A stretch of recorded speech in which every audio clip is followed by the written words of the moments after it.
మన వాళ్ళు నిన్న సెకండ్ టెస్ట్లో డే 1 కంప్లీట్ అయింది కదా. ఈ డే 1లో 310 రన్స్ కొట్టారు మన వాళ్ళు, కేవలం 5 వికెట్స్ మాత్రమే కోల్పోయి.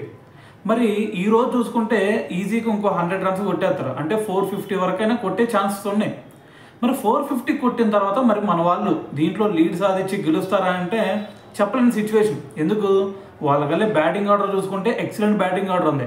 లాస్ట్ మ్యాచ్లో చూసాం కదా, వాళ్ళు 371 రన్స్ని కూడా 5 వికెట్స్ మాత్రమే కోల్పోయి చేజ్ చేసేసారు. సో ఇప్పుడు కూడా అటువంటి సినారియో రిపీట్ అవ్వచ్చు. ఎందుకు, వాళ్ళకల్లే బ్యాట్స్మెన్స్ మంచుకున్నారు, దాని తర్వాత మనకల్లే బుమ్రా కూడా లేడు. మరి దీని గురించి అశ్విన్ కూడా చెప్పాడు, మీరు కనుక సెకండ్ టెస్ట్ గెలవాలంటే ఒకటే గుర్తుపెట్టుకోండి, మీ యంగ్స్టర్స్ బ్యాటింగ్ చేస్తే సరిపోదు, బౌలర్స్ నుంచి కూడా సపోర్ట్ రావాలా. మెయిన్గా బుమ్రా ఒకవైపు నుంచి దాడి చేస్తూ ఉంటే మిగతా బౌలర్స్ స్కోర్ ఇవ్వకుండా డాట్ బాల్స్ చేయించండి చాలు. మీరు కనుక మేటిల్ చేయించారనుకోండి, ఆటోమేటిక్గా ప్రెషర్ ఫీల్ అవుతారు, బుమ్రా వచ్చేస్తాడు, దాడి చేస్తాడు, వికెట్లు అయిపోతాయి.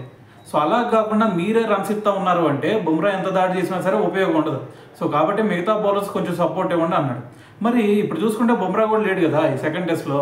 మరి ఇప్పుడు బుమ్రా రోల్ ఎవరు తీసుకోవాలా, సిరాజ్ తీసుకోవాలా. సిరాజ్ తీసుకుంటాడా అంటే అంత కాన్ఫిడెన్స్ అయితే నాకు కనిపించట్లేదు. ఎందుకు, బుమ్రా లెవెల్ రీచ్ అవడం అంటే అది వేరే లెవెల్.